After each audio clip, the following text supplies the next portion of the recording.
নমস্কাৰ জনাই সকলোকে ভিডিঅ'টো ৰাতিপুৱাৰ পৰা আৰম্ভ কৰিছোঁ। কেক এটা অৰ্ডাৰ আছিলে, কেকটো বহাই দিছোঁ অভেনত আৰু এফালে ছোৱালীৰ টিফিনৰ কাৰণে মেগী বনাইছোঁ আৰু এফালে ভাত বনাই দিছোঁ।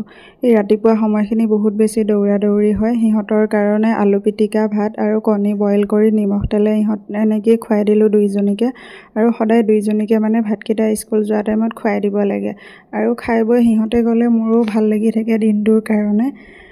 আৰু ইফালে দুইজনীকে মেগী টিফিনত ভৰাই দিলোঁ আৰু খাই বৈ লৈ সিহঁত দুইজনীও গ'ল বাৰু স্কুল। এতিয়া দিনটো বাৰু মই নিজৰ মতে কৰি থাকিব পাৰিম, সিহঁতে যিহেতু ভালকৈ খাই বৈ গ'ল।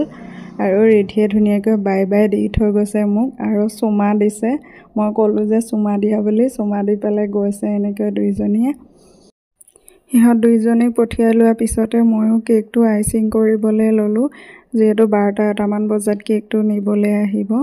আধা কেজিৰ হয় বাৰু। আৰু এইফালে মই কেকটো আইচিং কৰিছোঁ আৰু আজি ডিজাইনটো বেলেগ এটা ডিজাইন দিছোঁ। এইটো ডিজাইন আগতে মই বনোৱা নাই, আজি ফাৰ্ষ্ট টাইম বনাইছোঁ। পিংক কালাৰ দিছোঁ, পিংক, ব্লু আৰু ভাইলেট দিছোঁ। ডিজাইনটো কেনেকুৱা লাগিছে আপোনালোকে জনাবলৈ নাপাহৰিব, কাৰণ এইটো ডিজাইন আজি মই নতুনকৈ বনাইছোঁ। দেখি থাকোঁ মোবাইলত আৰু মই আজিহে বনালোঁ বাৰু। ছোৱালীৰ বাৰ্থডে হয় যিহেতু, আৰু সেইকাৰণে ছোৱালী এনেও পিংক কালাৰ ভাল পায় বাৰু ছোৱালী মানুহৰ।